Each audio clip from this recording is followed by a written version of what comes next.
question 9 introduces the concept of the first index law. Some of you may already be aware of how to multiply and divide powers, so this is a revision for you, others may not have. And it's a fairly straightforward one. A simple rule, first index law is keep the base and add the powers when multiplying. So if you had let's better get our pens. If you had a squared times a to the third, that's going to equal a times a to the power of 2 plus 3, which is a to the fifth. Now, if we do that, we have a look at how that works. If you've got a times a multiplied by a times a times a, if you head back to when we were talking about powers, a times a times a times a times a is a to the power of 5, or a to the fifth as it's called. A to the power of 5. First index law applies when you have the same base. So you keep the base, add the powers. Keep the base,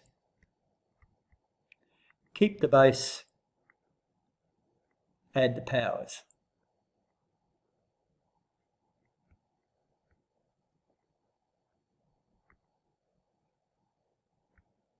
Now we'll see when we divide that in fact division is the inverse of multiplying.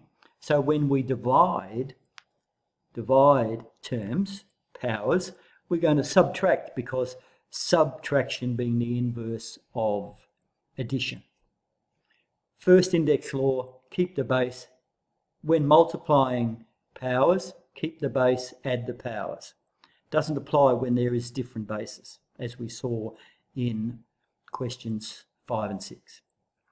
When we are dividing, the second index law is the inverse of the first. When dividing powers, keep the base, subtract the powers. Simple, straightforward. Keep the base, add the powers. Let's see how that looks in question 9. So a to the 9th times a to the 7th will be a to the 9 plus 7. That equals a to the 16th. Pretty straightforward so far. If you have a look at part B, x to the 5th times x to the 8th, x to the 5th times x to the 8th, and it's 5 plus 8 equals x to the 5th power plus the 8th power, and that's x to the 13th.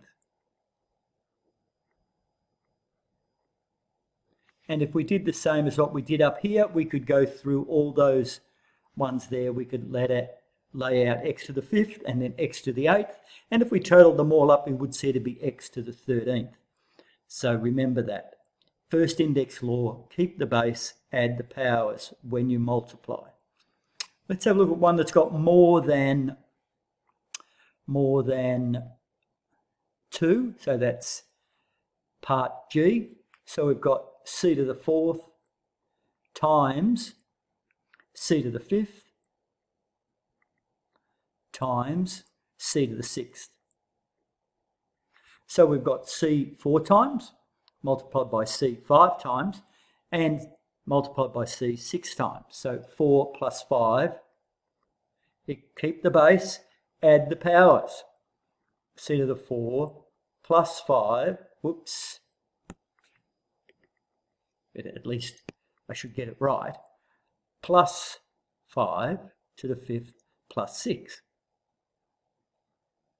So that would equal c to the 15th. We've got c to the 4th. If we were to show that, it would be c times c times c times C, that's to the fourth, oops, times C times C times C times C times C. So we've got 1, 2, 3, 4, 5, 6, 7, 8, 9, and then times C to the sixth.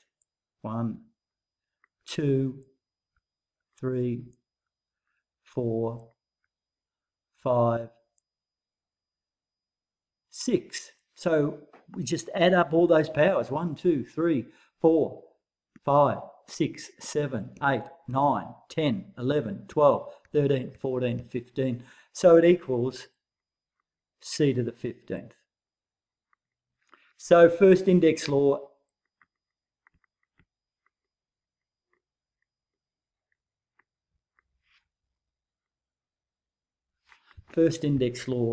when multiplying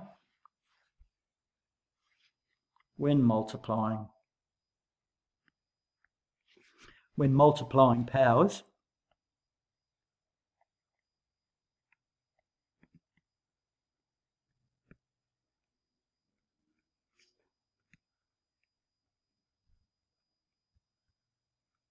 keep the base and add the powers.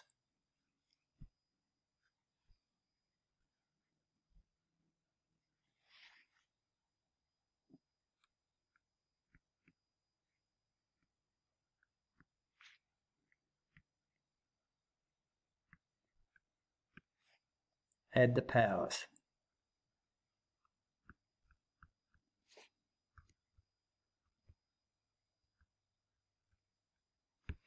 Of course, we understand that when we have 2 squared, 2 is the base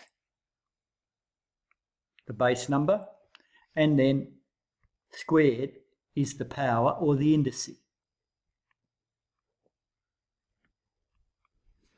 The singular is index, power index, and the plural is indices. So when multiplying powers, you keep the base and add the power, or add the index. And that's known as the first index law.